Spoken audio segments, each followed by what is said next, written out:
another episode of In Conversation with Really Samuel. Today I have my boy Krys, co-founder of WTO. We are the ones NGO, right? That's the name of it? Yes, Krys, thank you so much. Welcome to my channel. Could you please tell our viewers just a bit about yourself and like what you do, who you are, and what you like and don't like? Actually, yes, as you said, my name is Krys Musuyu. I just not lefting, but I just finished studying with at UJ, the accounting. I was doing accounting and stuff, so now I'm just trying to do some business here and there and stuff, just to look for money, you know.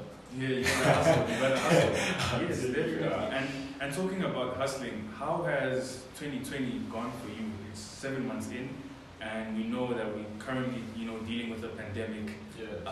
How has this experience been for you as an individual? Oh my God, this pandemic was something else for me.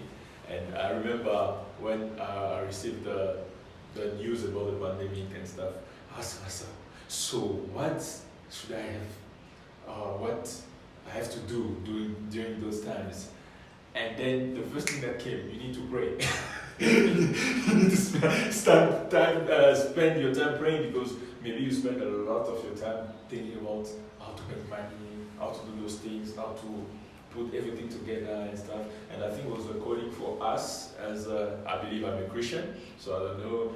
It was a calling for us to spend time in the presence of God and stuff, and that one was good. But then when they say they have to postpone and to push the lockdown, I was like, my God, and that one was very difficult. And but I bless God because we are here and everything went good. But I want to tell someone, because many people say that maybe it's a joke, they don't believe on this corona thing, but it's very real. Yeah. It's very real, and people are dying. People are really dying. Let's just keep ourselves close doors. If you don't have something to do outside, don't go outside. Stay at home. Look at Netflix. I'm telling you. Yeah. I finished Netflix. I'm so bored of Netflix already. Yeah, do something else. Learn, because most of the things that I did, I learned. I went to the online thing. What do you call it? I don't know, classes. I took some classes there about leadership, about being a good entrepreneur and stuff. So it can help you to have some new knowledge, and then when you go out of this lockdown, very changed, man. That's good. Yeah. And about being locked up and stuff, you have an NGO that you run. I wanted to know, what sort of challenges have you guys faced now because of coronavirus? Wow. The challenges was because, first of all, you guys don't meet, so there's no such thing as a meeting your people, meeting your family, because for us it's like a family. We are, first of all, as the says goes by saying, everything starts at home. You cannot go if you want to help people. First of all, you have to help your people. So if you cannot help our people to be together and stuff, to talk, to communicate, it's useless. So I believe the challenge was, first of all, to not meet each other. First of all, to not talk to each other. Everyone is isolated, it's like, oh my God, and it's difficult. And the second challenge, I believe, also was when what we do, we go to orphanages, we go to prison, we go to hospitals, and those things. So the challenge was because we did some few outreach, even though we are in the lockdown, we need to help people, to give away food, but the challenge was that we don't have to meet the child. We don't have to talk to them. One-on-one interaction. One-on-one interaction and stuff was really difficult for us. Impossible, actually, because they're afraid, maybe you guys can have corona and stuff. So that one was really a challenge, still a challenge. But we are pushing, because the name of the game. I'm telling you, the most important thing is to help. The most important thing is to help. If you find a way to help, go for it. Okay, I want to take it to the beginning. Yes. What made you decide to start an NGO? I know that you're big on helping people, but I know it's not easy to help people, especially on a wider scale. So when did you decide to sit down and say, okay, cool, I'm going to start an NGO? Oh, I believe, let me say it this way. I believe I was born to help. You know, since I was a child, happy was something in me. You know, and I believe one day I remember I was 15 or 18, and I said, on my birthday I have to go to an orphanage, you know, just to give away something. But I never did that. I never did that because, you know, you have to look for a place, look for some few people and to go. You know, it's not easy to find someone that want to do the same thing as you, you know. And then I remember one day I was just passing on Facebook, and I saw a boy, a little boy, who was like, everything was messy around him. He's like, and my heart, I felt something in my heart. You can do something for this boy. Yeah. And then directly I had something in mind. We can call people you know that has a heart for it. You come together and do those things. I said, really? I can do that? You know, I even asked myself that question. Yeah. Can I really do that? I said, yeah. I have some few people in mind. I said, let me just go for it. And then I called one of my friends that really pushed me into it. I said, yeah, you can do that. Because first of all, you know, when I say to people, I'm a shy boy, I'm a shy guy. People say, nah, you're not shy. You know, you talk to people, you make people you make people smile, you know, and stuff. You're not shy. I said, no, definitely I'm a shy, but I don't like to show it to people because for me it's like a weakness. Yeah. You know, to show that you are shy and stuff. So I like to have a private life somewhere. You know, where I can be on my corner, just look at people, you know, and those things. I said to myself, I don't think I will be able to call people to come together and say, okay, from now we can start these things. It's like, oh, my mind was like, you need to do a lot. To be a leader is not easy. I'm telling you, it's not easy. I said, no, this is not for me. No, you can do that. And that person pushed me. I said, okay, let me just do that. And I believe that idea started like that. Okay, and I like the part where you spoke about we and people and bringing people together. My next question was, who and what is the team behind WTO, We Are The Ones, and how do you guys make WTO a success? I believe, this is a good question. I believe the success of We Are The Ones is based on the heart that we have. As we have our hashtag, we say love is our language. I think this is our strength because we are based in love. Everything that we do, I believe, I even say to people, if you don't feel it, don't do it. That's true. If your heart is not there, don't do it. Because most of the time nowadays, people are just doing stuff because someone says, someone did something, you know, or you just want to follow. As I said, maybe people won't like what I will say, but for me it's like Black Lives Matters. Most of the people, they post the black thing there just because someone posted and you want to follow. And most of the time, people are they go for what someone else did or do, you know. And I say to people, no, do stuff because your heart is in it. If your heart is not in it, don't do it. And I believe the strength of We Are The Ones is about the heart. We do stuff because our heart is fully in everything that we do. You know, and this is, I believe, is the foundation of We Are The Ones. And the team behind We Are The Ones, there's you, who else is there? Who else makes this thing a success? Oh, yeah. Wow. Okay, we are I think we are 25 people. Oh, that's amazing. Yes, and it's not like We Are The Ones for Krys. No, not at all. We Are The Ones for all of us. Because all of us is like, We Are The Ones for me, We Are The Ones for you, you know, and stuff. And we are 20 people. And we are all partners in We Are The Ones. Even myself, I'm a partner in We Are The Ones. So we work in that way. That's why I always say to people, We Are The Ones is not a foundation that has a name tag, you know, Krys Foundation. No. So We Are The Ones means we are the one that comes to help. You know, it's like a team, a family that comes to help. So we are all together in it. And how do you guys sustain yourselves? How do you keep going? Because you probably survive off donations and people handing out. But how is We Are the One ran or run?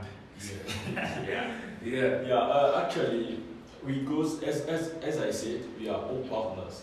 Most of the people that I know say, you guys are getting money out of these things since you are registered, your bank account. Maybe you are getting money behind these things. How come you have the heart in it? And I said, no. Actually, I'm telling you, we can have money.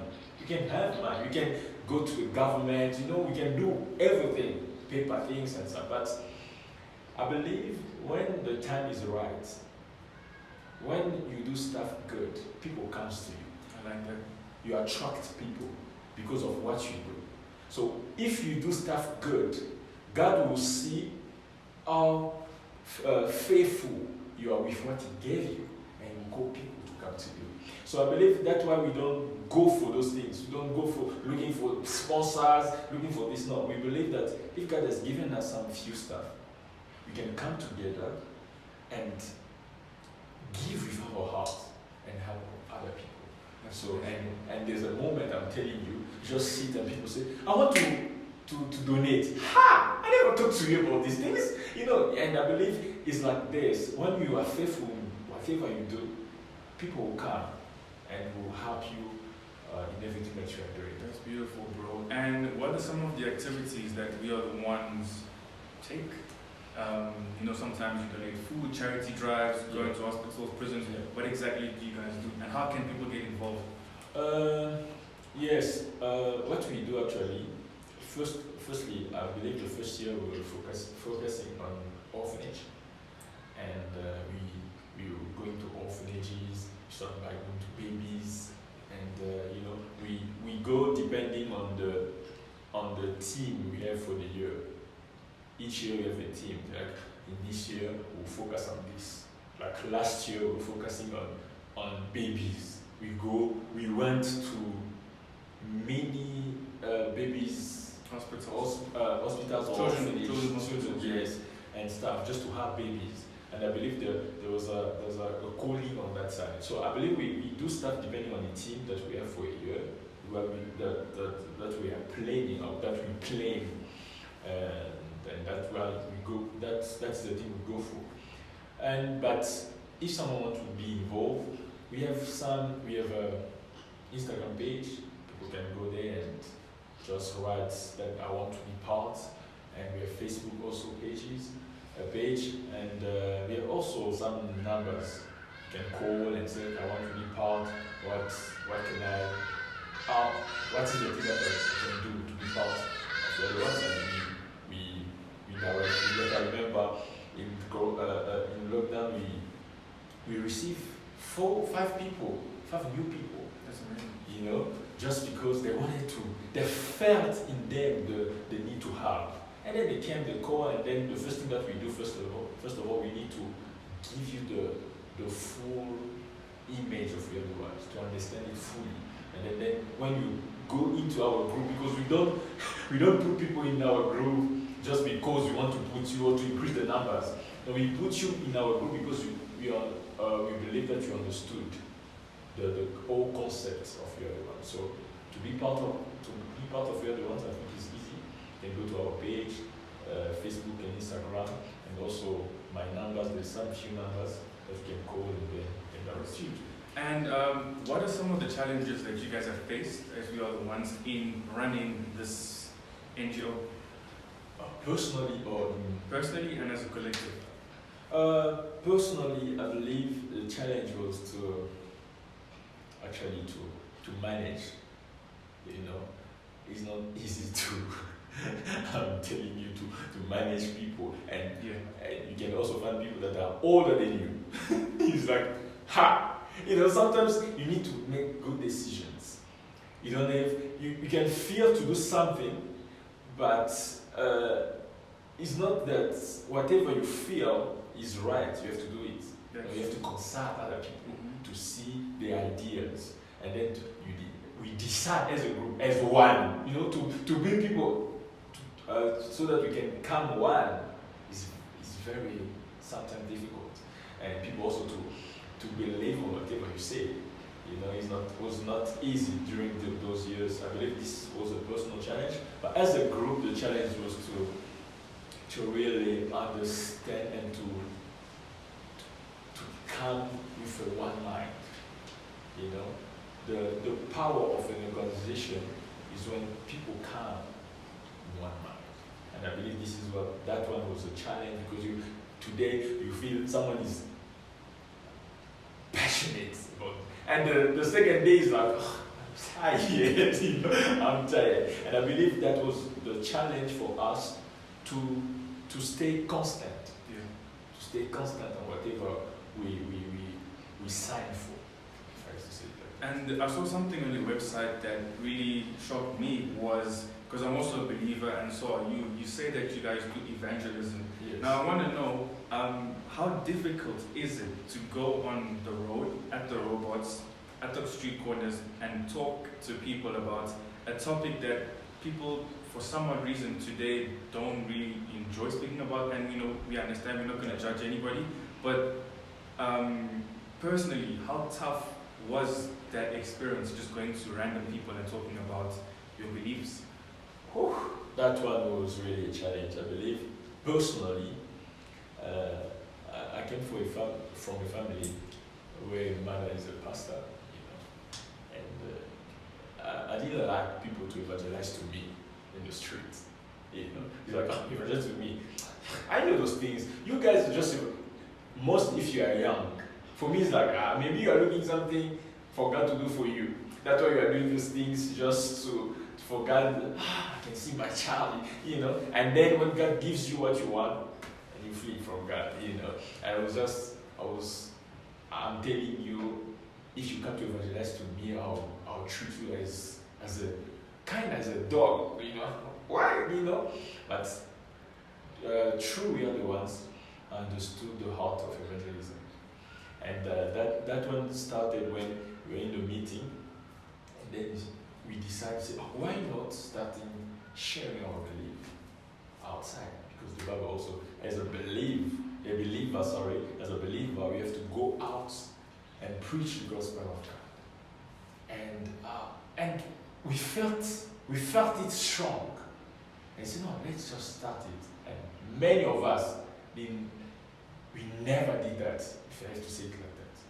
We experienced it anyway, other ones. And it was not easy, to talk to people with but when you talk to people, you're afraid of rejection. Someone to reject you, just, I know these things. It started, it was not easy, but I believe, by the grace of God, it happened. It went well. People received Christ, even. It's amazing. It's really amazing. And I remember the last one we did, we put, I don't know if you have pictures, but if you go to our Instagram page, you will see we did those, what we call it, those things we wrote on the posters. We stood on the road with those posters. If you want to receive Jesus, Corona is not a fatality, something like that. If you want to receive Jesus, just repeat these things after me on the posters. We stood like this, and I'm telling you, seeing people look at you, and it's like, this guy.